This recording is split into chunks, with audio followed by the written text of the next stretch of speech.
بسم الله الرحمن الرحيم. السلام عليكم ورحمة الله وبركاته. إن الحمد لله نحمده ونستعينه ونستغفره ونعوذ بالله من شرور أنفسنا ومن سيئات أعمالنا. من يهده الله فلا مضل له ومن يضلل فلا هادي له. أشهد أن لا إله إلا الله وحده لا شريك له وأشهد أن محمدا عبده ورسوله. اللهم صل وسلم وبارك على نبينا محمد وعلى آله وصحبه ومن تبعهم بإحسان إلى يوم الدين. أما بعد. Ikhwani fillah, rahimani wa rahimakumullah. Alhamdulillah, puji syukur kita panjatkan pada Allah Subhanahu wa taala. Hari ini kita diberi taufik oleh Allah Subhanahu wa taala untuk bisa menghadiri majelis ilmu, sebuah majlis yang sangat dicintai oleh Allah, majlis yang sangat dicintai pula oleh Rasulullah sallallahu alaihi wasallam. Disebutkan dalam sebuah hadis muttafaqun alaih, inna lillahi malaikatan yaltamisuna at-turuq. Sungguh Allah Subhanahu wa taala memiliki malaikat-malaikat yang tugasnya mereka melakukan perjalanan mencari orang-orang yang berzikir kepada Allah Subhanahu wa taala.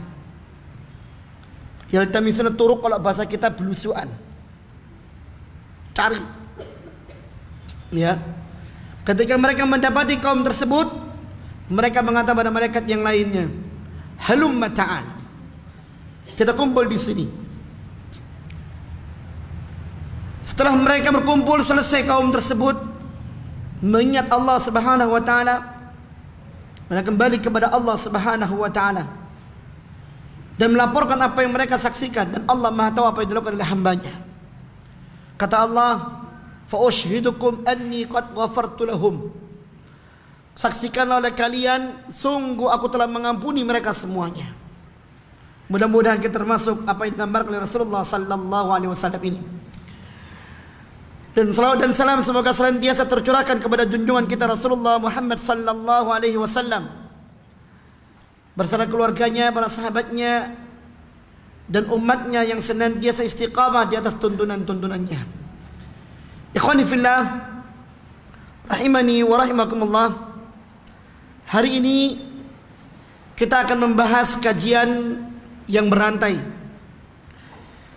berkenaan dengan prinsip Ahlus Sunnah wal Jamaah terhadap penguasa. Sebuah kajian yang boleh dikatakan jarang dibahas di tempat-tempat majelis ilmu yang lain, jarang dibahas oleh banyak kaum muslimin. Mereka melihat perkara majelis, dalam sebuah majelis, lebih kepada perkara ritual,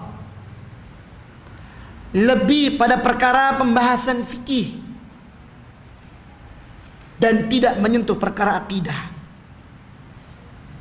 Sehingga apa yang terjadi ketika mereka dihadapkan pada perkara yang bersifat akidah, meminta sebuah sikap yang benar, berdiri di atas tuntunan, maka sulit untuk bisa mereka wujudkan. Bersamaan dengan itu, ketika mereka dihadapkan kepada banyak penyeru-penyeru untuk hengkang dari penguasa, atau menjalankan kudeta kepada penguasa, mereka banyak terjerumus di dalamnya. Mencela, menghibah, mencaci, mendoakan kecelakaan bagi sang penguasa. Itu yang banyak kita saksikan sekarang ini. Kebutuhan kita kepada ilmu yang sekarang kita pelajari sangat besar. Sangat besar. Lebih-lebih di saat kondisi-kondisi seperti sekarang ini. Maka benar apa yang dikatakan oleh Abdullah bin Mas'ud, "Alaikum bil ilmi qabla an yuqbada wa qabduhu bi an yadhhaba ahluhu. Wa alaikum bil ilmi fa innakum la tadru mata taftaqiruna ilaihi أو تفتقرون إلى ما عنده وعليكم بالعلم فإنكم ستجدون أقواما أنهم يزعمونكم أنهم يدعونكم إلى كتاب الله وقد نبذوه وراء ظهورهم وإياكم التبدع وإياكم التعمق وإياكم والتنطع وعليكم بالعتيق." Kata Abdullah bin Mas'ud, wajib kalian untuk punya ilmu. Yang dimaksud ilmu syar'i, ilmu yang mendatangkan kebaikan, ilmu yang mendatangkan ketentraman, kedamaian, kesejukan, keselamatan dunia dan akhirat. Ya, kalian wajib untuk memiliki ilmu itu sebelum ilmu itu dicabut. Dan dicabutnya dengan cara diwafatkannya pemilik ilmu itu, yaitu ulama. Satu ulama mati, maka sekian banyak ilmu yang diangkat oleh Allah Subhanahu wa taala. Untuk mencari penggantinya tidak semudah yang dibayangkan. Waalaikum bil ilmi, kalian harus punya ilmu, belajar. Karena kalian tidak tahu kapan kalian butuh pada ilmu tersebut, atau kalian butuh kepada kandungan hikmah yang ada dalamnya. Berapa banyak di antara kita ketika mendapatkan kesempitan, menghadapi fitnah, lalu kemudian bimbang dan bingung di tengah jalan. Andai kata ada ilmu, maka saat itu pula kita punya jawaban. Kata beliau, kalian harus punya ilmu, karena kalian tidak tahu kapan kalian membutuhkan ilmu tersebut. Orang bilang sedia payung sebelum hujan. Waalaikum bil ilmi, kalian harus punya ilmu, karena kalian akan mendapatkan kaum-kaum yang mereka mengaku mereka mengajak kalian kepada kitabullah, padahal mereka telah melemparkan kitabullah itu di balik punggung-punggung mereka. Wa iyyakum wattabaddu, jangan pernah kalian berbuat bid'ah. Wa iyyakum watta'ammuq, jangan kalian berfilosofi. Wa iyyakum watanattu, jangan kalian lancang dalam masalah agama ini. Wa alaikum bil atiq, yang perlu kalian pegang teguh adalah kalian ikuti apa yang telah digariskan oleh para salafus saleh. Maka ikhwani fillah rahimani wa rahimakumullah, inilah kajian kita, pembahasan kita, ilmu bagaimana kita berprinsip sebagai sosok ahlus sunnah wal jamaah terhadap penguasa. Ya, kajian ini akan lebih menenteramkan hati insya-Allah. Kajian ini akan lebih menciptakan ketertiban dan keamanan insya-Allah. Walaupun manusia menuduh dengan tuduhan-tuduhan yang mereka tuduhkan, intoleran, radikal, dan semacamnya. Allahumma syahad, Allahumma syahad. Ya Allah, saksikanlah, sesungguhnya kamilah yang menyadarkan perbaikan. Saksikanlah ya Allah, sesungguhnya dakwah inilah yang menenteramkan. Saksikanlah ya Allah, sesungguhnya kamilah yang menuntunkan kepada petunjuk-Mu yang penuh dengan kebenaran. Hindarkan kami dari fitnah, jadikan kami sebagai sosok-sosok yang membawa berkah insyaallah ta'ala. Ikhwani fillah rahimani wa rahimakumullah. Kita bahas tentang pembahasan yang pertama, tentang kepemimpinan dalam Islam. Ya.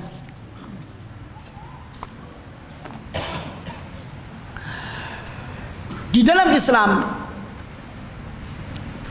perkara kepemimpinan dibahas. Pembahasannya pun tuntas.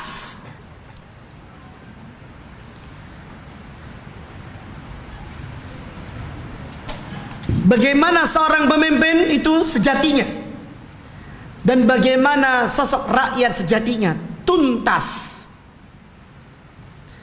Proses alurnya pun juga dibahas tuntas, dan kriteria seorang pemimpin pun tuntas. Hak dan kewajibannya pun tuntas. Demikian pula sebagai seorang rakyat, hak dan kewajibannya pun dibahas dengan tuntas. Islam ini sempurna. Dikatakan oleh Abu Darda, "Ma tara tairun fil hawa yuqallibu janahaihi illa 'allamana minhu Rasulullah sallallahu alaihi wasallam ilman."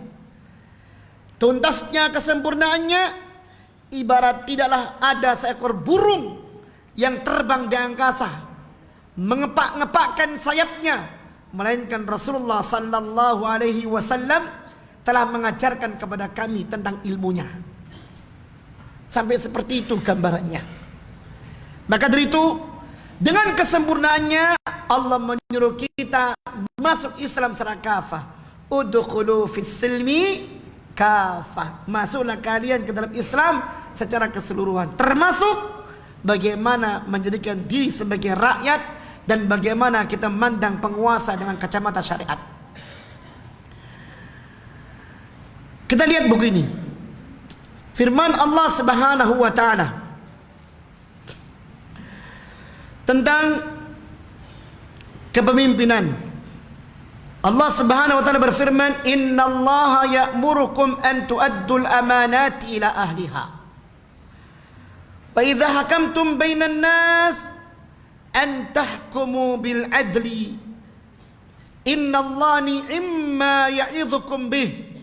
Innallaha kana sami'an basira." Surah An-Nisa ayat 58. Sesungguhnya Allah menyuruh kamu menyampaikan amanat kepada yang berhak untuk menerimanya, dan menyuruh kamu apabila menetapkan hukum di antara manusia supaya kamu menetapkan hukum dengan seadil-adilnya. Sesungguhnya Allah memberi pengajaran yang sebaik-baiknya kepadamu, dan sesungguhnya Allah Maha mendengar lagi Maha melihat. Jelas konteks ayat ini berbicara tentang masalah kepemimpinan. Kepemimpinan adalah amanat, maka harus diberikan kepada yang berhak untuk mendapatkan amanat. Yang memegang amanat harus menjalankan amanat dengan sebaik-baiknya dan berhukum dengan amanat yang telah Allah Subhanahu wa taala embankan kepadanya, bukan dengan sesuatu yang lainnya. Maka ikhwan, di dalam Islam semua proses kepemimpinan tersebut jelas. Kejelasannya tidak membutuhkan pendapat manusia. Ya. Di dalam Islam hukum itu hukum Allah, bukan hukum manusia. Keadilan itu keadilan yang dikatakan adil oleh Allah, bukan keadilan yang dikatakan adil oleh manusia. Antum bayangkan, andai kata manusia menetapkan standar keadilan, pasti makna keadilan itu berbeda antara satu dengan yang lain. Kata orang Jawa ini adil, kata Madura ora adil. Kata yang Sumatera ini adil, kata yang Kalimantan Tidak adil. Kata yang Irian ini adil, kata yang Jawa ini tidak adil. Kalau kita kembali kepada hukum selain hukum Allah, maka tidak akan ada titik temu dalam masalah ini. Ya. Kemudian Allah SWT berfirman dalam surah Nisa ayat selanjutnya, ya ayyuhalladzina amanu atti'ullaha wa atti'ur rasul wa ulil amri minkum. Hei orang-orang yang beriman, taatilah Allah dan taatilah Rasul dan pemimpin-pemimpin kalian. Ya, pemimpin-pemimpin kalian.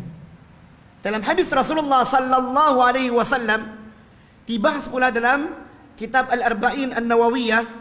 Rasulullah sallallahu alaihi wasallam mengatakan apa? Ad-dinu an-nasihah. Agama ini adalah nasihat. Islam itu adalah nasihat. Apa artinya nasihat? Ketulusan, keikhlasan. Ya, walaupun juga makna nasihat makna yang kedua, menyampaikan kalimat yang baik dengan cara yang baik. Ya, yang jelas ad-dinun nasihah. Kalau yang punya Arba'in Nawawi ini ada pada hadis yang ke-7, hadis riwayat Muslim. Agama ini nasihat. Ketika seorang sahabat mendengar, ya Rasulullah, untuk siapa? Kata Rasulullah, untuk Allah, untuk kitabullah, untuk Rasulullah, untuk para pemimpin kaum muslimin dan kaum muslimin pada umumnya. Nasihat untuk Allah, keikhlasan kepada Allah. Seorang muslim mengaku Islam, dia harus menjalankan Islamnya secara tulus karena Allah, kepada Allah. Nasihat untuk kitabullah, seorang muslim harus menjalankan syariat Islam yang ada dalam Al-Quran dengan ikhlas, berarti dengan sempurna. Nasihat untuk Rasulullah, seorang muslim harus menjalankan Islamnya dengan sempurna, mengikuti sunnah Rasulullah sallallahu alaihi wasallam. Seorang muslim menjalankan agamanya sebagai nasihat, ketulusan kepada pemimpinnya. Dia tulus sebagai rakyat, bukan kemudian mengadakan kudeta kepada penguasanya. Dan nasihat untuk semua kaum muslimin, seorang muslim harus menjalankan ketulusannya, keikhlasannya kepada seluruh kaum muslimin, bukan kemudian nifak, bukan kemudian bertampil dengan nifak. Apa itu nifak? Munafik, luar dan dalam berbeda. Senyum tapi hatinya murka. Ya, menyapa tapi hatinya benci. Tidak. Ya, tidak.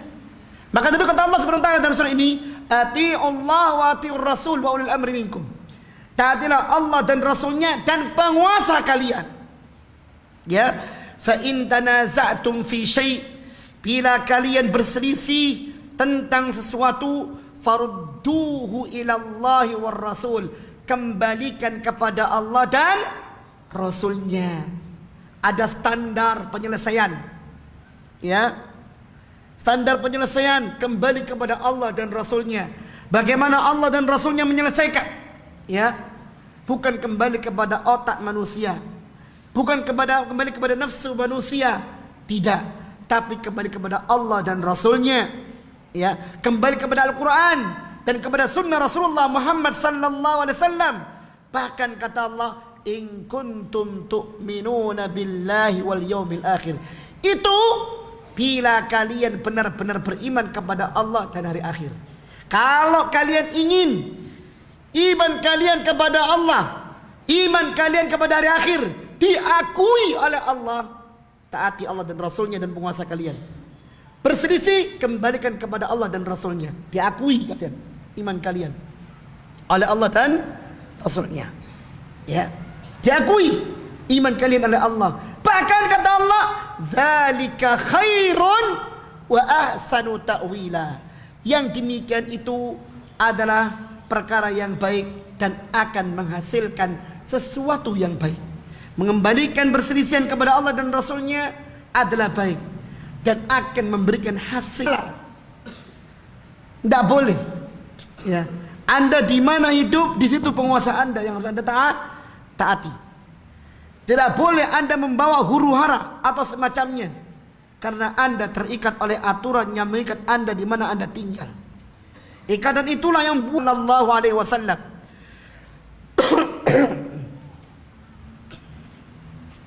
ya, seorang imam besar maksudnya penguasa. Alladzi 'alan nasi ra'in, yang mana dia adalah pemimpin bagi manusia. Mas'ulun an ra'iyati, maka dia akan dimintai pertanggungjawaban oleh Allah atas kepemimpinannya. Ya. Jadi rakyat itu enak, Pak. Turu enak, mangan enak, sing sumpek penguasa. Iki RABN kok jebol 1 triliun piye to? Sampean tetap bisa mangan meneh. Ya, Ustadz ya Pak. Rezeki kita di tangan Allah, bukan di tangannya pemimpin. Loh kan gak maju saat ekonomi. Apakah Anda bisa menjamin ekonomi maju Anda seperti hidup dalam istana atau malah terpuruk?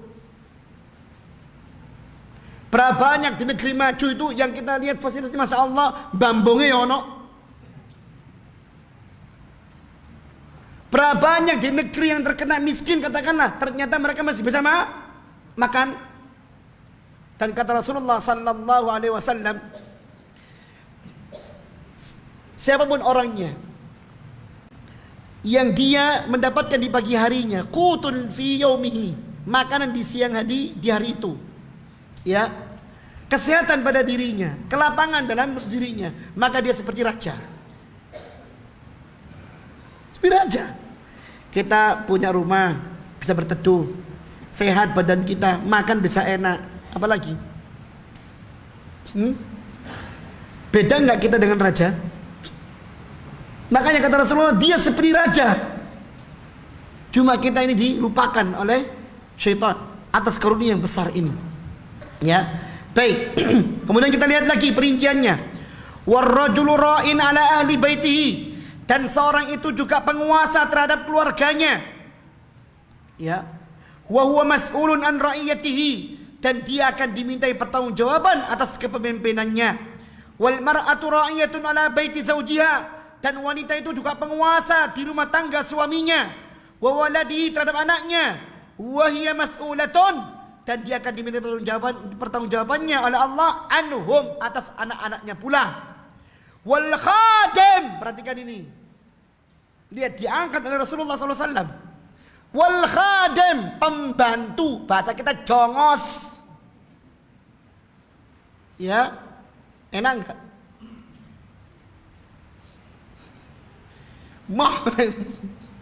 Tapi ini syariat ini.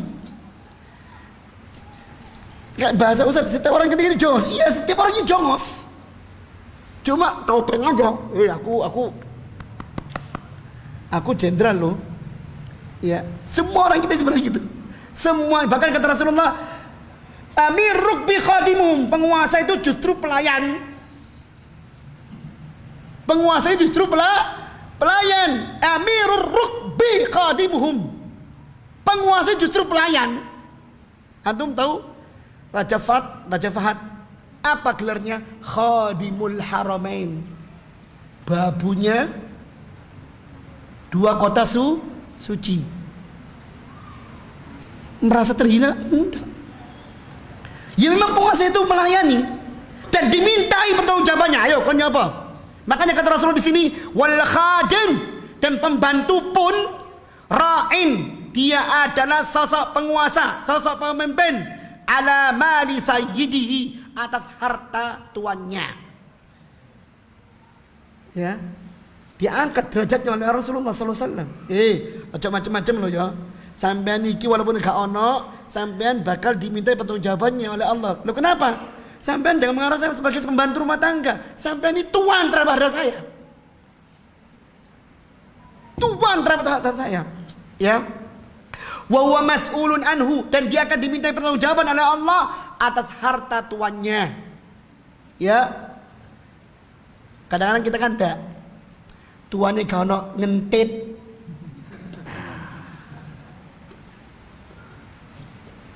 Ya.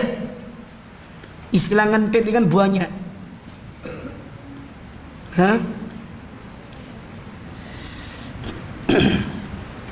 Mumpung iling, saya tak golek no ayate. Apa kata Rasul, kata Allah Subhanahu wa taala, "Wa ma kana lin-nabiy an yaghulla."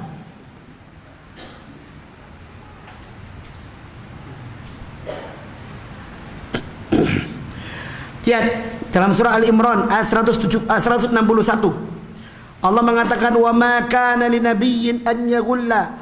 Tidak pantas seorang nabi itu untuk yaghulla, ngapusi. Ya, ngapusi.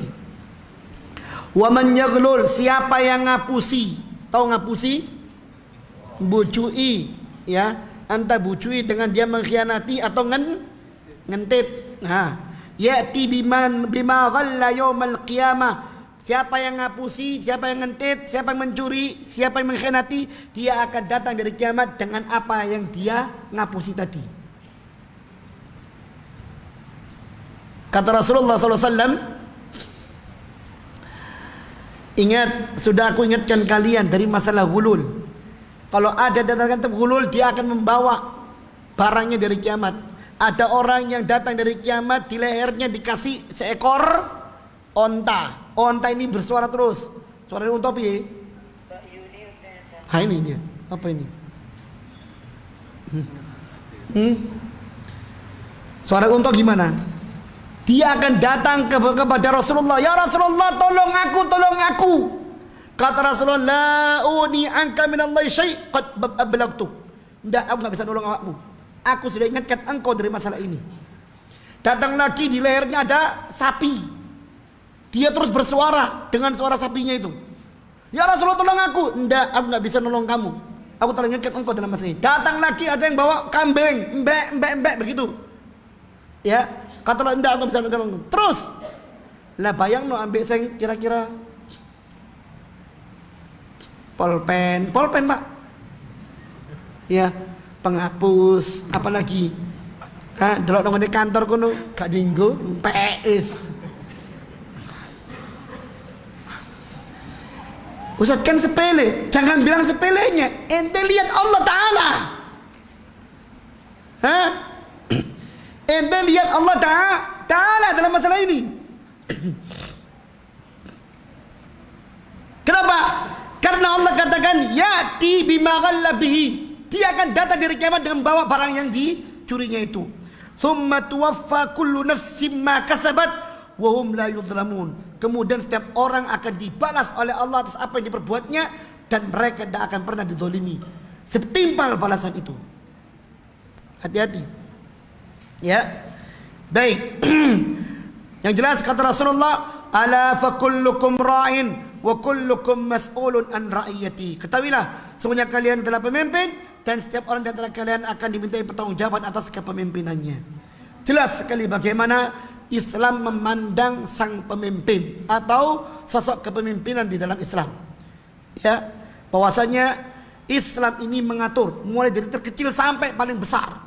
Semua harus ada orang-orang yang bertanggung jawab terhadapnya. Sampai perkara negara pun Islam juga membahasnya. Ya. Baik. Kemudian kita lihat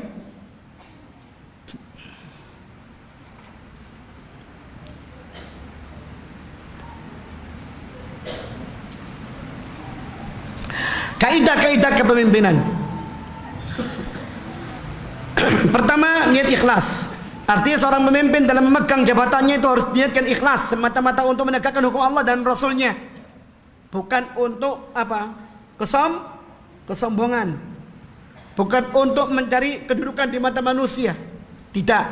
Tapi karena betul-betul dipanggil karena Allah Subhanahu wa taala.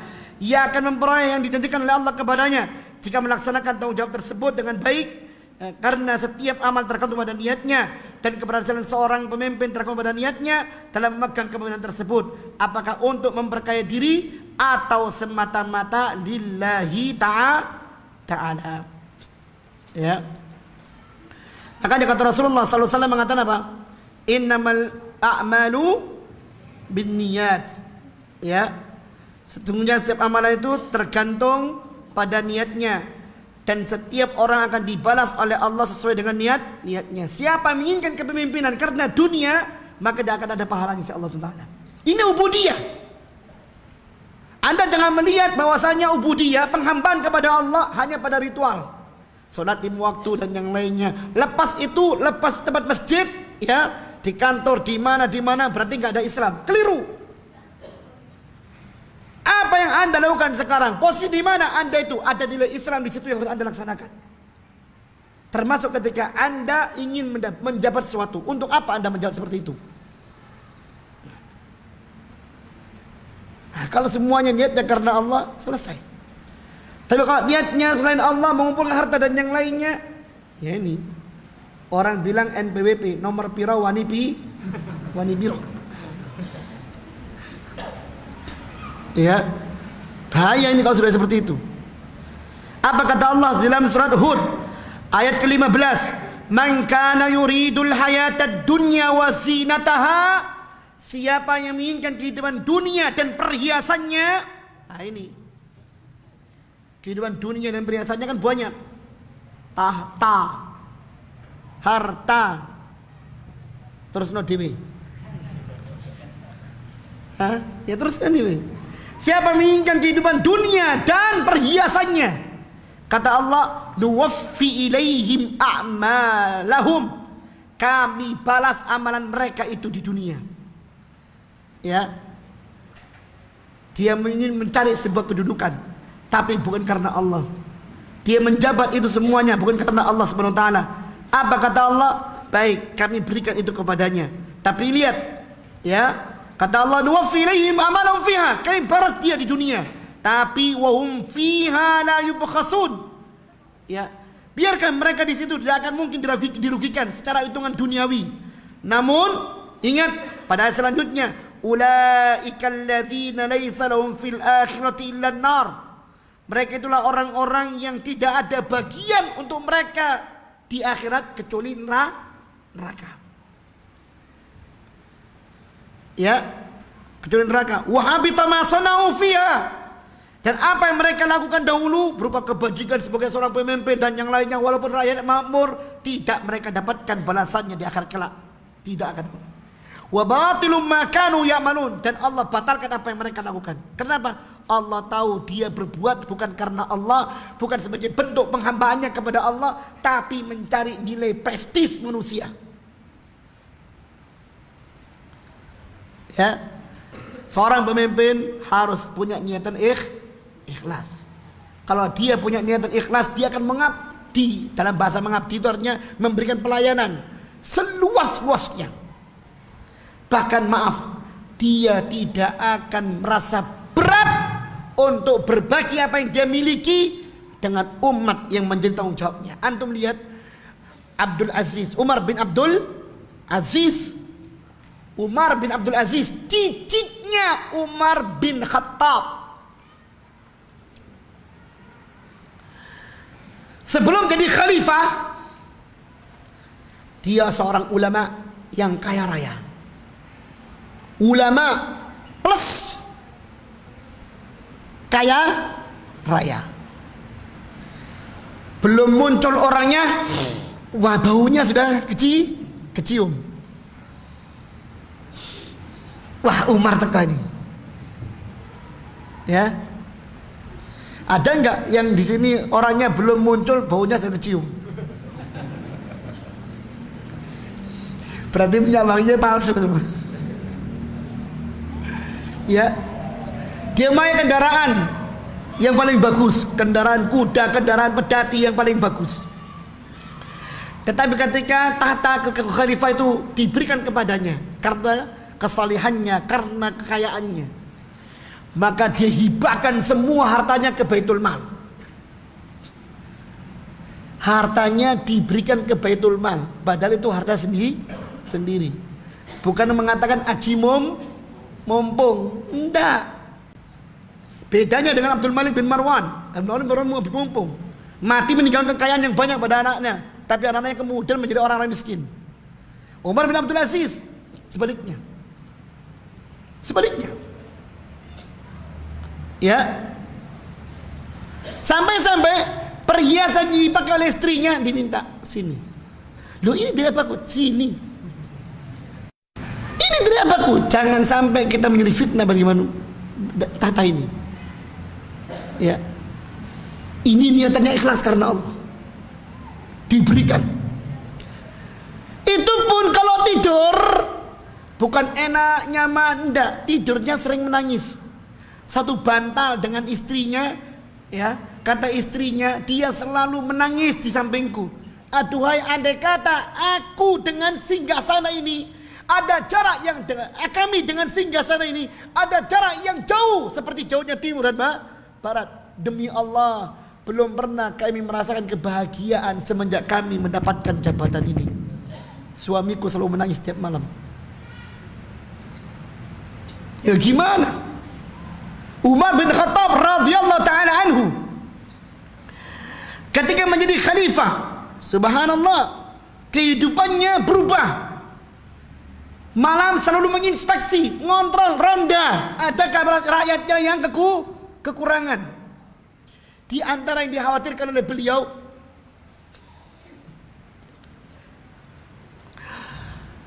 lau halakah, kata beliau, syatun bisattil furat la khashitu an yas'ala anhu Allah azza wa jalla. Demi Allah, aku takutkan andai kata ada seekor onta mati di tepian sungai Efrat, doyaan, matinya karena dia tersia-siakan. Unta, Pak, unta. Tidak menungsa lo ya. Unta mati karena disia-siakan, tidak ada orang yang gubres. Bah, mbong to sapa iku? Ya, mati ya wis kelep-kelep mah wis ya. Bah. Mati di tepi sungai Efrat. Demi Allah, aku takut Allah akan bertanya pada Umar, "Hei Umar, apa iku unta kok mati?" Umar di Madinah. Sungai Efrat di mana? Umar di Madinah. Sungai Efrat di mana? Irak. Ya. Coba bayangkan, sampai sejauh itu tak rasa takutnya, tanggung jawabnya. Karena apa? Keikhlasannya kepada Allah Subhanahu wa taala. Pertanyaannya, ada nggak tipe pemimpin seperti ini zaman sekarang? Ya, jangan nggak ada, Pak. Ya, wallahu taala a'lam. Mengidentifikasi orang punya seperti ini sulit. Makanya tidak ada jalan untuk memperbaiki keadaan melainkan dari pribadi-pribadi. Ayo ngaji. Loh, kenapa Ustaz? Nek awakmu dari pemimpin tahu apa yang harus dilaksanakan. Kan begitu. Tahu rasa besarnya tanggung jawab, tahu rela berkorban dan semacamnya, dan semuanya termotivasi karena Allah. Yang kedua, pemimpin itu harus dari kaum lelaki. Ya, pemimpin itu dari kaum lelaki, itu dari zaman dahulu. Terus, ya, loh Ustaz, nek wong wedok masuk gak iso. Wong wedoke misalnya perkasa.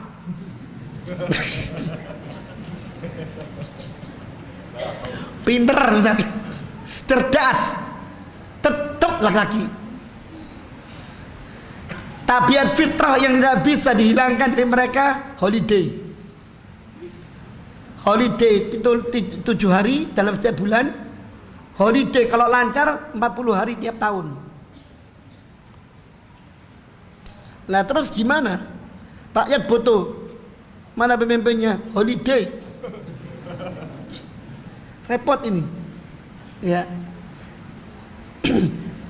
Ini salah satunya. Makanya kata Rasulullah sallallahu alaihi wasallam, ini hadis Rasulullah sallallahu alaihi wasallam, Bukhari. Ya, dalam riwayat Bukhari. Lan yufliha qaumun walau amrahun imra'atan. Tidak akan beruntung satu kaum walau kalau seandainya mereka mengangkat seorang wanita mengurusi urusan mereka. Ini kaidah. Saya bukan Ustaz, berarti sampean ngajak kudeta. Loh kenapa? Iki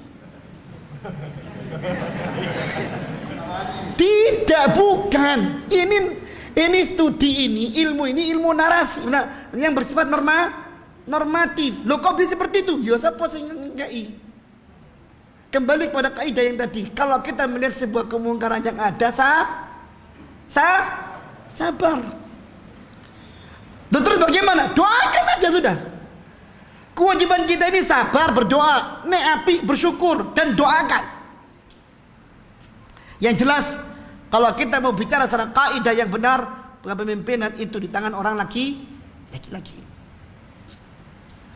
Nah, nanti insya Allah akan lebih jelas lagi. Kita lihat. Ya, yang ketiga, tidak meminta jabatan. Maka jangan memberi jabatan kepada orang yang minta jabatan. Pilihlah saya. Jangan. Ya. Nah terus gak muncul Ustaz. Ya, kita ini maaf dibutakan mata kita oleh media. Ketika ada mengatakan pilihlah saya, akhirnya itu semuanya. Padahal Anda kata kalau kita mau mengadakan studi, masih banyak orang-orang yang jauh lebih berhak dan memiliki kekuatan, memiliki amanat yang tinggi, memiliki kecerdasan semuanya. Yang jelas kalau ada orang yang meminta, biasanya ada tendensi, ya, ada tendensi. Itu yang pertama. Yang kedua, biasanya kalau ada orang meminta, orang itu kadang-kadang lupa dengan kadar dirinya. Seorang sahabat yang bernama Abu Dzar Al-Ghifari, bayangkan. Abu Dzar Al-Ghifari, seorang sahabat yang wara. Seorang sahabat yang wara. Beliau menginginkan untuk mendapatkan kepercayaan dari Rasulullah, saking kepinginnya dipilih Rasulullah. Ya Allah, enaknya sahabat itu ya mendapatkan amanah ini, pahalanya besar. Bukan ingin jabatan, tidak dia. Tidak. Pahalanya besar. Sebuah kepercayaan luar biasa yang datang dari Rasulullah SAW, penerima wahyu dari langit. Kalau Rasulullah memberikan amanah kepada orang itu, berarti orang itu thiqah. Dia ingin mendapatkan amanah seperti itu. Datang kepada Rasulullah SAW, ya Rasulullah, tidakkah sebaiknya engkau memberikan amanah itu pula sebagai bentuk kepercayaan kepada saya? Apa kata Rasulullah SAW? Ya Abu Dzar, inni araka dha'ifan. Ya Abu Dzar, aku melihatmu adalah orang yang lemah. Ingat, kedudukan itu adalah amanah. Kedudukan itu adalah amanah. Besar tanggung jawabannya di sisi Allah Subhanahu wa taala. Dan aku melihatmu orang yang lemah. Apakah lemah di sini dia curang? Apakah lemah di sini dia adalah seorang yang suka menipu? Apakah lemah di sini dia Abu Dzar itu seorang yang yang bakal lalai? Tidak. Rasulullah tahu syakhsiyahnya, kepribadian Abu Dzar, orangnya enggak isoan. Ya wis lah. Nek ana pemimpin ya wis lah, bahaya ini. Kalau ada pemimpin yang ya wis lah, ya pemane. Seorang pemimpin kuat. Kenapa? Enggak. Gak bisa. Kuat. Ya, makanya kata Rasulullah, innaka dhaif. Ya. Wa inni uhibbu laka ma uhibbu nafsi. Lihat kalimatnya. Ketika Rasulullah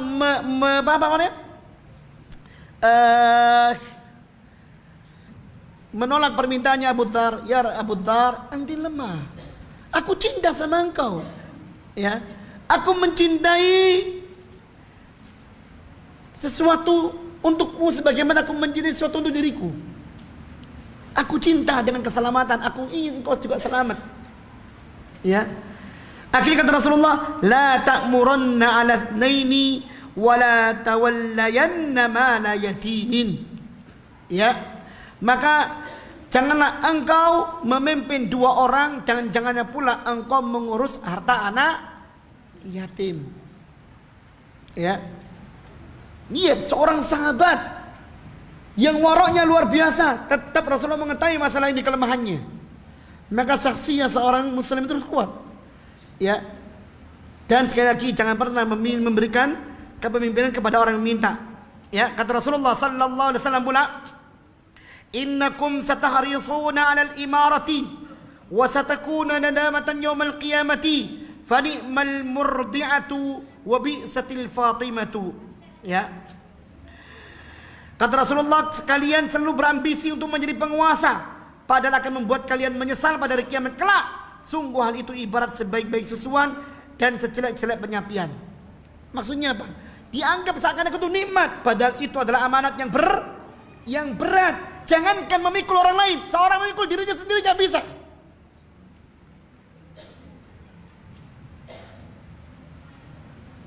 Apa kata Allah? Yawaddul mujrimu law yaftadi min adzabi yaumi idzin bibani wa sahibatihi wa akhi. Orang yang berdosa itu nanti ketika di hadapan Allah, dihakimi oleh Allah, disidang oleh Allah, neraka di hadapannya, dia menginginkan apa yang bisa aku tebus. Kalau bisa tak tebus dengan anakku, kalau bisa tak tebus dengan saudaraku, dengan istriku, dengan bapak ibuku. Berat ini. Ya. Jangan kemudian enak Alphard. Ya, rumah dinas, ente nono. Berapa lama sih? 5 tahun. Ya, berat itu. Maka jangan memberi kepada orang yang meminta. Ya. Kemudian keempat, seorang pemimpin harus berilmu yang bisa mengantarkan kepada ijtihad dalam menetapkan permasalahan kontemporer dan hukum-hukum. Ini penting. Nggak bisa kita bayangkan kalau seorang pemimpin itu jahil. Minimal dia ngerti perkara-perkara mengikat tentang dirinya dan perkara secara global yang mengikat tentang kepemimpinannya. Ya, walaupun tidak secara detail. Agar apa? Dia mengetahui apa yang harus dilakukannya. Kata Syekh Muhammad Amin Al-Sinqiti, pemimpin haruslah seorang yang mampu menjadi qadhi, hakim bagi rakyatnya, ya, yaitu bagi kaum muslimin. Dan dia haruslah menjadi seorang alim mujtahid yang tidak perlu lagi meminta fatwa kepada orang lain dalam memecahkan kasus-kasus yang berkembang di tengah-tengah masyarakat. Ini beliau jelaskan dalam kitabnya Adwaul Bayan, sebuah kitab tafsir. Ya. Kemudian yang kelima, sehat jasmani dan rohani dan tidak cacat. Memilih pemimpin jangan pemimpin yang cacat, pincang, picek. Ya. Benar. Dia akan memimpin. Bagaimana basirahnya akan muncul? Dia adalah lambang sebuah negara. Dia adalah wibawa negeri itu. Kalau Anda pemimpin, angkat pemimpin yang pakai kursi roda. Kalau Anda pilih pemimpin pincang, picek, maaf loh. Saya ngomong picek bukan ngecek loh ya. Yang keluar spontanitas.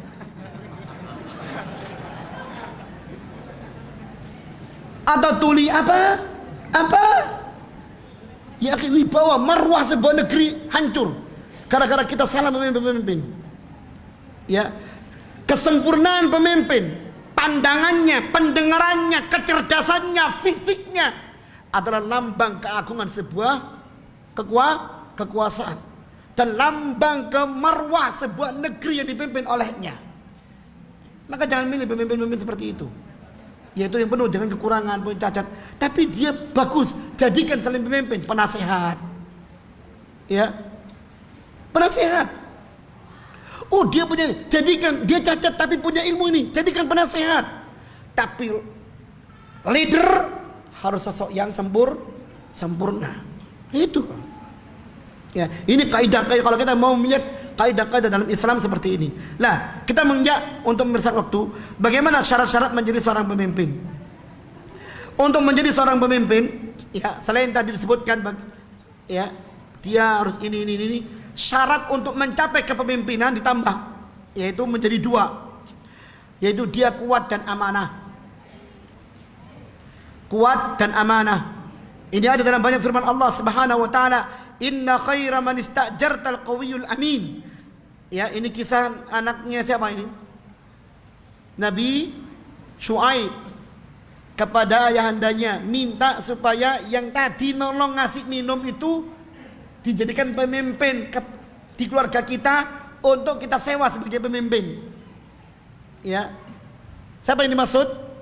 Nabi Musa. Nabi Musa kekar badannya, kuat orangnya.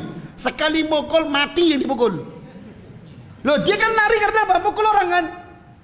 Mukul orang KO nya plek, gak tanya lagi. Bukan KO saya ada 1, 2, 3, enggak. Dipukul plek mati, gak bangun lagi orang itu. Kuat. Makanya dia mampu untuk kemudian menyingkirkan manusia, mengantarkan kambing-kambingnya 2 wanita itu sampai ke sumur.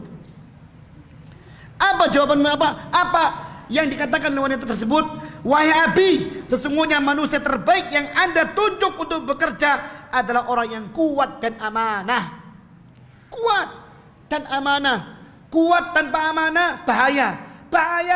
Amanah tanpa kuat ya loyo, nggak bisa. Orang yang amanah tapi lemah, ya nggak bisa. Ya, kuat tapi nggak amanah, bahaya nih, zalim. Nah, terus apa? Sanding dua-duanya. Kuat, amanah, kokoh negara itu. Bagus negara itu. Ya. Ini syaratnya. Dan ini pun diungkapkan oleh Allah Subhanahu wa taala. Ketika Allah Subhanahu wa taala mengangkat Nabi Allah Yusuf menggantikan peran raja saat itu. Dikala raja mimpi negeri Mesir akan dilanda masa subur 7 tahun, masa paceklik 7 tahun. Raja nggak mampu. Yang diangkat adalah siapa? Nabi Yusuf. Nabi Yusuf, seorang nabi di negeri kafir. Seorang nabi di negeri kafir. Ya. Apa katanya? Innakal yawma ladaina makinun amin.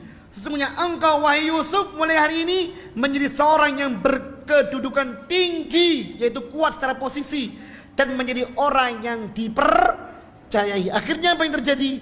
Mesir melewati masa-masa itu dengan sempurna, dan datang selanjutnya masa-masa yang penuh dengan kemakmuran. Kalau enggak cerdas, kalau enggak pandai, mungkin 7 tahun pertama mereka unggul, tapi kemudian hancur pada 7 tahun selanjutnya. Kenapa? Karena dipimpin oleh sosok yang tidak kuat dan tidak amanah. Ya, untuk selamat dari kondisi paceklik seperti itu, diangkatlah seorang yang kuat, diangkatlah seorang yang amanah. Baik, kemudian yang terakhir, metode memilih seorang pemimpin. Ya, seorang pemimpin dipilih atau menjadi sah kepemimpinannya dengan penunjukan secara langsung oleh penguasa sebelumnya untuk menggantikannya. Ini dan telah terjadi zaman sebelumnya. Ya, Muawiyah bin Abi Sufyan memilih siapa? Anaknya, yaitu Yazid langsung, kau nak pegang. Dan sah, dan kaum muslimin para sahabat juga berbaiat kepadanya. Hasan pun kemudian membayatnya. Ya. Kemudian yang kedua, dengan penunjukan oleh ahlul halli wal aqdi. Siapa ini ahlul halli wal aqdi? Yaitu orang-orang yang saleh, orang-orang yang amanah, yang mereka berkumpul membicarakan tentang keadaan negeri, kemudian memilih siapa orang yang pantas untuk menjadi pemimpin. Dan ini terjadi di zamannya Umar bin Khattab radhiyallahu ta'ala anhu. Ya, Umar menunjuk beberapa sahabat untuk memilih khalifah setelahnya. Dipilih oleh mereka siapa? Utsman bin Affan. Kemudian yang ketiga, dengan beralihnya kekuasaan kepada penguasa baru secara mutlak walau melalui jalur kudeta. Ini kalau sudah ekstrim. Ya. Loh Ustaz, kita perlu mengkudeta, kita nggak ikut-ikut. Ketika kudeta terjadi, kita ingatkan manusia, jangan kalian mengkudeta. Jangan kalian mengkudeta. Ya, tidak boleh. Bagaimanapun hukumnya kudeta itu haram dalam Islam. Tetapi ketika kudeta berhasil dan yang mengkudeta sudah menjadi seorang penguasa yang mutlak, maka ya sudah, dia pemimpinnya. Loh, kan pengkhianat. Siapa yang pengkhianat? Kita nggak pernah pengkhianat. Kita berdakwah seperti ini untuk menjaga darahnya umat. Urusan singgasana silakan yang ngurusi singgasana. Kita rakyat tidak perlu kemudian ngurusi singgasana. Ya. Ketika ada yang ingin menggoncang singgasana, kita ingatkan jangan goncang singgasana itu. Ya. Tetapi ketika singgasana sudah diganti oleh orang yang lain dan dia mutlak menduduki itu, ya sudah, berarti kita sam'an wa ta'atan. Dan ini dijelaskan oleh Imam Ahmad dalam kitabnya Ushulus Sunnah. Apa pernah terjadi seperti ini sebelumnya? Terjadi. Banyak peristiwa-peristiwa seperti ini. Kita kenal masa Umayyah diganti dengan masa Abbasiyah. Ya. Ini manhaj kita. Yang kita lakukan adalah untuk menjaga darah kaum muslimin. Wallahu ta'ala alam, karena waktunya sudah mulai sempit dan saya lihat ada banyak pertanyaan di situ. Ya. Dan mungkin ustaz yang lainnya insyaallah bisa menjelaskan lebih lanjut lagi insyaallah ta'ala.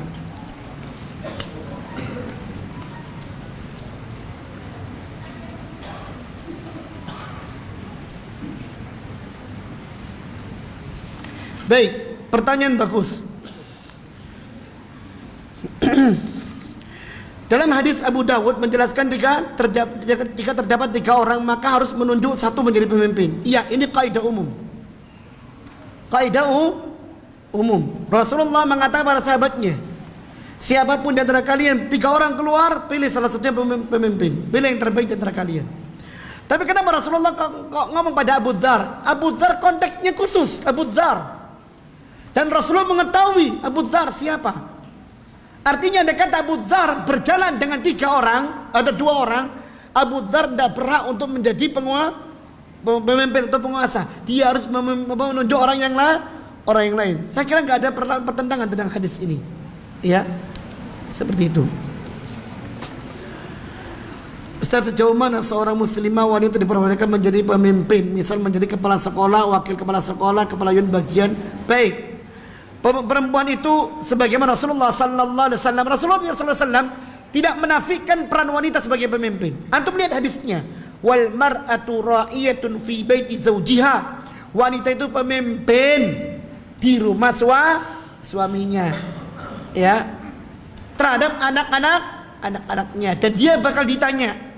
Berarti dia pemimpin pendidikan anaknya, pemimpin dalam menjaga anaknya dan semacamnya. Artinya, kalau wanita itu bekerja dalam bidang-bidang yang memang di situ sektor wanita, silakan. Sektor wanita. Ya. Lebih dari itu, wallahu taala a'lam. Contoh, wanita pemimpin rumah sakit wanita.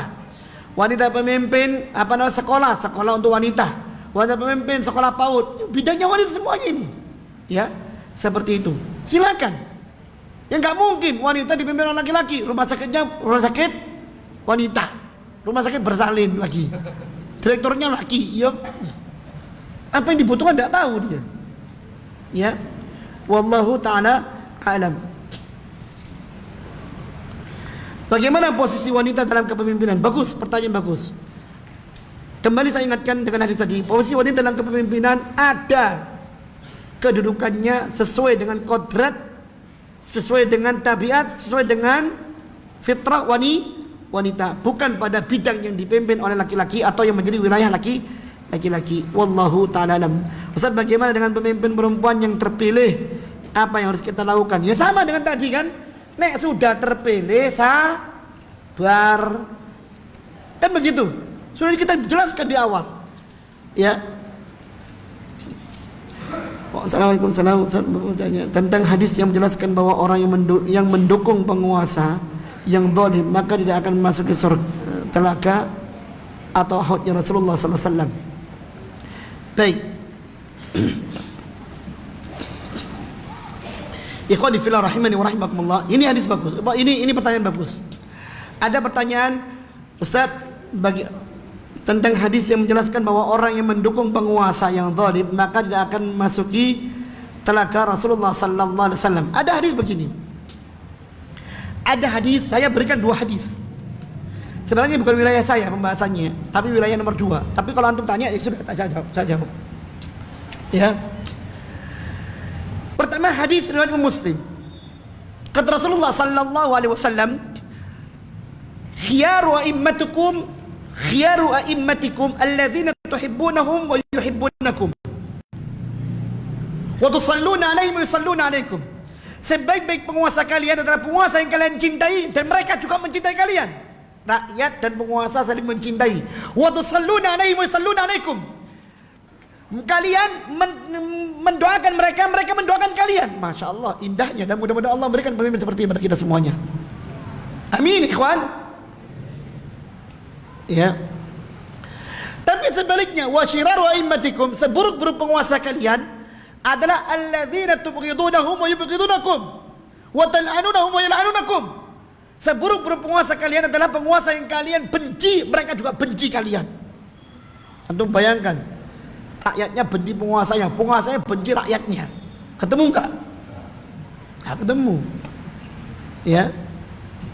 La ilaha illallah. Tambah lagi, kalian laknat mereka, mereka juga melaknat kalian. Waduh, saling celah mencela. Naudzubillah, mudah-mudahan Allah enggak meridai kita ini. Naudzubillah. Ketika dalam tahap seperti ini, kata seorang sahabat, ya Rasulullah, afala nunabidhum bisayf? Ya Rasulullah, apa tidak sebaiknya kita perangi mereka dengan pedang? Lawas, gak seneng kok, caci maki kok, ya perangi wae kan begitu. Apa kata Rasulullah? Jangan. Ma aqamu fikumus shalah. Selama mereka salat bersama kalian, kalian jangan berbuat seperti itu. Ya. Wa idza ra'aitum min wulatikum ma takrahunahu fakrahu amalahu. Kalau kalian melihat dari pemimpin kalian sesuatu yang kalian benci, bencilah perbuatannya. Tapi ingat, wala tanza yadan an ta'atin. Jangan pernah kalian melepaskan diri dari ketaatan. Ya, selama perintahnya baik kita taati. Kita benci simpan dalam hati. Kita enggak senang simpan dalam hati. Jangan umbar sana sini. Anu, yo. Simpan. Ya. Sujud kepada Allah. Minta ya Allah pemimpin yang baik. Bahkan sujud kepada Allah semoga Allah memberikan taufik kepadanya menjadi pemimpin yang baik. Kita enggak tahu hati manusia, masyarakat muslimin. Kita enggak tahu hatinya manusia. Anda lihat Fir'aun itu unggul mengatakan Tuhan. Dukungan salah satunya siapa? Tukang sihir. Ketika datang Nabi Musa mendakwai Fir'aun agar tunduk kepada Allah Ta'ala, tidak mau. Ketika adu ilmu, ya tukang sihir menjalankan sihirnya, dimakan oleh ularnya Nabi Musa. Apa yang terjadi?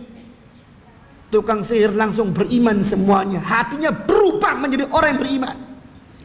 Saat itu, siapa yang nyangka Fir'aun yang menjadi target, ternyata yang dukung Fir'aun tobat.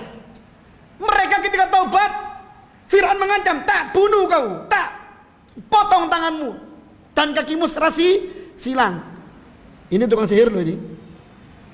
Kalau bisa Fir'aun dirubah. Betul enggak?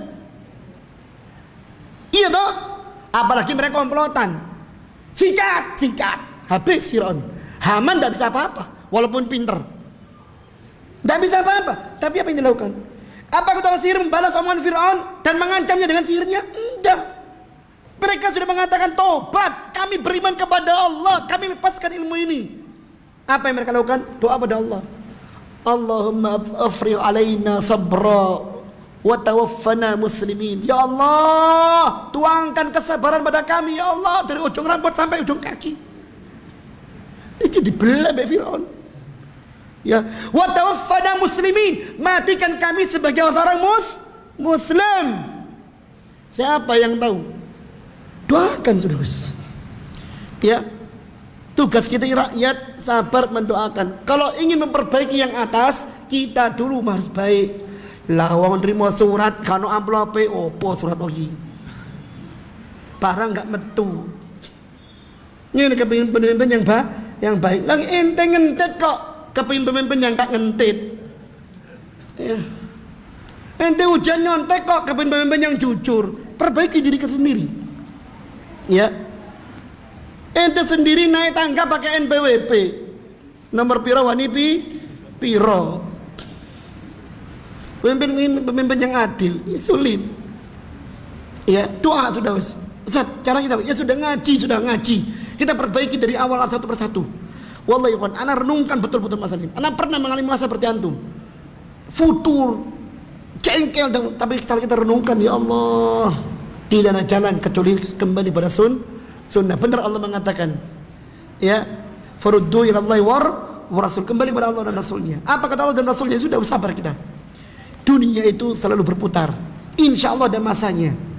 Ya, kita mendengar masanya Nabi Sulaiman dengan kemakmurannya jadi sejarah. Kita mendengar masa sebaliknya, masa yang paling parah juga jadi sejarah. Sekarang kita adalah pelaku sejarah. Jangan sampai sejarah kita dikenang dengan sejarah yang buruk. Minimal besok di akhirat kita membuka sejarah kita baik. Masya Allah, api. Jangan sampai kemudian abangnya jerentek gara-gara ente ngomong kudeta, akhirnya semuanya orang ikut kudeta. Berapa darah yang menjadi tanggung jawab ente? Ya. Baik, bagaimana hukumnya seorang muslim yang tinggal di negara kafir, mengingat sekarang banyak muslim di dunia barat, apakah juga harus taat kepada pemimpin yang kafir? Baik, bagus pertanyaannya. Ingat, setiap kita pasti terikat oleh syarat, ikatan perjanjian. Siapapun di situ, maka selama kita terikat perjanjian damai, saling kerjasama, ya sudah. Anda kita tahu kisah Nabi Yusuf tadi, penguasanya kafir. Apakah Nabi Yusuf mengatakan berontak, mumpung aku jadi menteri kok, pangan di tanganku, nek tak jalankan lapar kabeh. Berontak?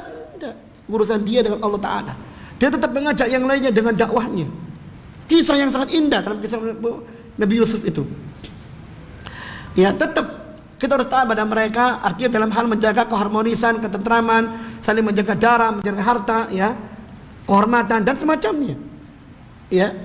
Tetapi kita nggak boleh menggadaikan kita. Oh, kalau gitu sama-sama. Ya, demi untuk bisa dikatakan toleran harus kemudian minggu nang gereja, ngono. Enggak. Lakum dinukum waliyadin. Tapi dalam masalah dunia yang lainnya silakan bekerjasama dan tidak terlarang selama tidak melanggar batas syariat.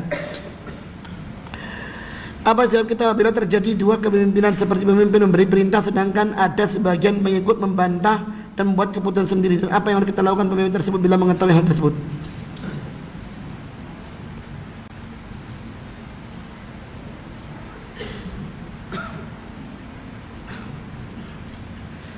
Yang menjadi pemimpin siapa ini? Kan pemimpin. Ya. Tidak ada yang namanya dua kepemimpinan di sini.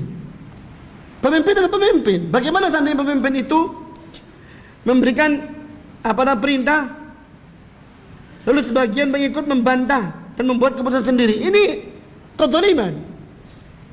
Ini kecurangan, tidak boleh. Ya. Ikhwan, banyak nasihat-nasihat para ulama itu. Saya minta maaf, gak bisa menuangkan semuanya. Ya. Gak bisa menuangkan semuanya dalam tulisan ini karena sebeda waktu. Tapi cukup mudah-mudahan itu mewakili gitu. Ya. Dan insya Allah akan dijelaskan oleh beliau pembicaraan kedua, bagaimana sikap seorang rakyat kepada penguasa atau pemimpin yang mereka lalim. Baik. Nah, tadi itu saya bukan dua hadis. Saya teringat satu lagi. Ada sebuah hadis Rasulullah sallallahu alaihi wasallam juga riwayat Muslim. Kata Rasulullah, "Man yastar'ihi Allahu ra'iyatan, thumma yamutu yawma yamutu wa ghashin ra'iyatihi, lam yajid ra'ihatal jannah." Siapa yang diberi oleh Allah tampuk kekuasaan, kemudian dia dalam menjalankan kekuasaannya penuh dengan menipu rakyatnya, dan dia mati dalam keadaan seperti itu, maka dia tidak akan masuk surga. Cukup ini sudah sebagai balance. Cukup sebagai balance. Kita wajib taat, dia juga tanggung jawab. Dia mengkhianati, tanggung jawabnya besar. Ya. Ya. Baik. Sampai jam berapa? Oh, jam 9. Gak ada pertanyaan lagi ya.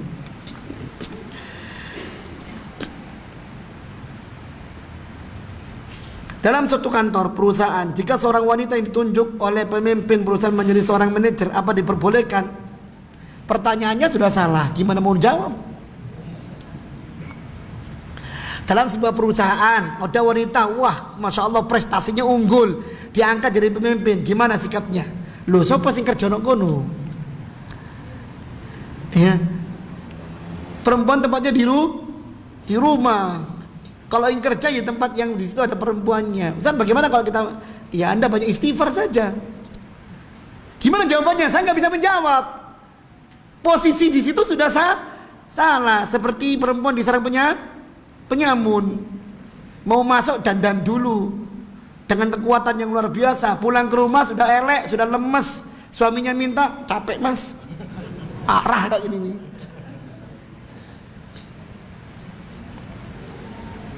Bener enggak? Itu dilematis. Ya, maka dalam ini saya cuma meminta banyak istighfar kepada Allah dan carilah solusi yang terbaik. Banyak istighfar kepada Allah, carilah solusi yang terbaik. Nah, jika pemimpin membuat aturan-aturan bertentangan dengan syariat Islam, misal melegalkan LGBT, menghalalkan judi, khamar dan sebagainya, bagaimana cara jihad kita mengerjakan yang ma'ruf, mencegah yang mungkar sesuai dengan surat Taubah? Baik, bagus. Ya, yang jelas tidak akan mungkin muncul pemimpin menerbitkan peraturan seperti itu kecuali kalau rakyatnya seperti itu. Ada sebuah kalimat. Jadi sebenarnya pertanyaannya wilayah orang kedua. Pertanyaan itu wilayah pemateri kedua sebenarnya. Ya. Ada ucapannya Al-Imam Abul Hasan Al-Basri. Ketika ada seorang mencela Hajjaj bin Yusuf. Apa kata beliau? Ya akhi afakallah, wahai saudara semoga Allah maafkan anda.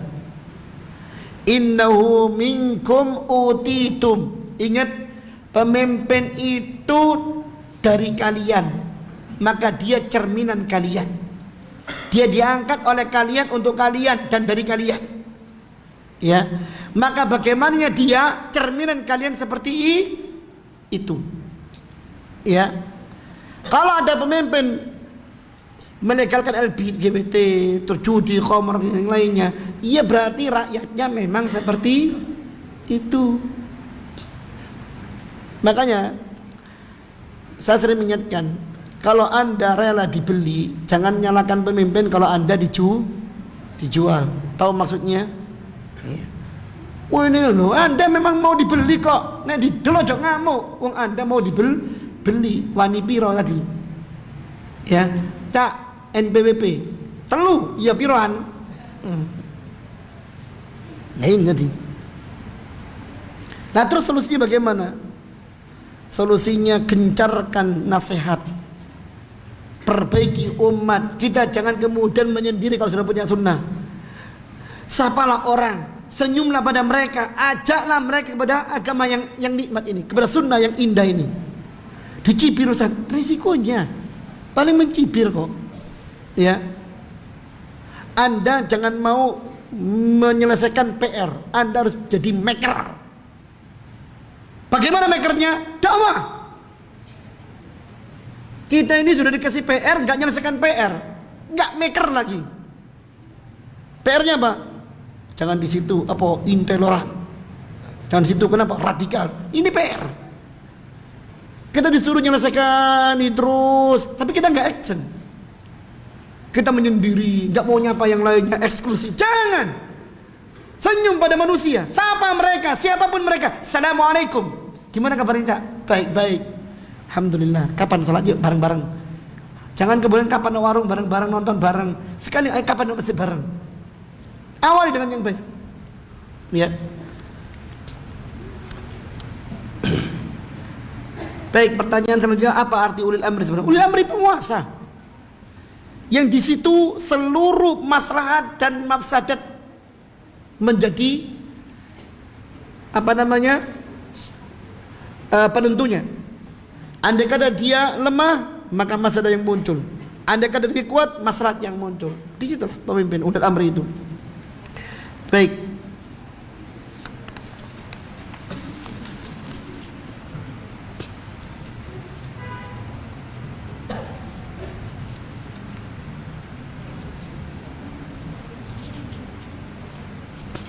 Nah, ini dia. Bagaimana jika terlanjur pernah ngambil barang kantor? Nah, apa yang harus kita lakukan terhadap barang tersebut? Ya balik nang kantor, kan jelas kantornya toh. Ya sudah, kembalikan. Sudah. Ya malu Ustaz. Ya caranya, ada caranya pokoknya. Ada caranya. Dan kita lebih tahu tentang masalah ini. Baik, cukup? Cukup ya. Atas apa pertanyaan-pertanyaan lainnya saya minta maaf yang bisa terjawab, dan mudah-mudahan apa yang kami sampaikan bermanfaat. Saya minta maaf, itu masih sangat sederhana tapi mudah-mudahan bermanfaat. Kalau mohon maaf, aqulu qouli hadza wa astaghfirullah wa lakum wa li sairil muslimin wal muslimat innahu ghafurur rahim wa akhiru da'wana walhamdulillahirabbil alamin. Assalamualaikum warahmatullahi wabarakatuh. Al-Iman TV, sarana penyubur keimanan.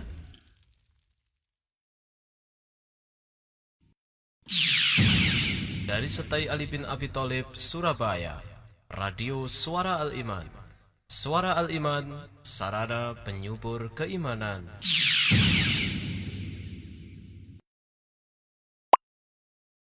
Sudah donasi Al-Iman bulan ini?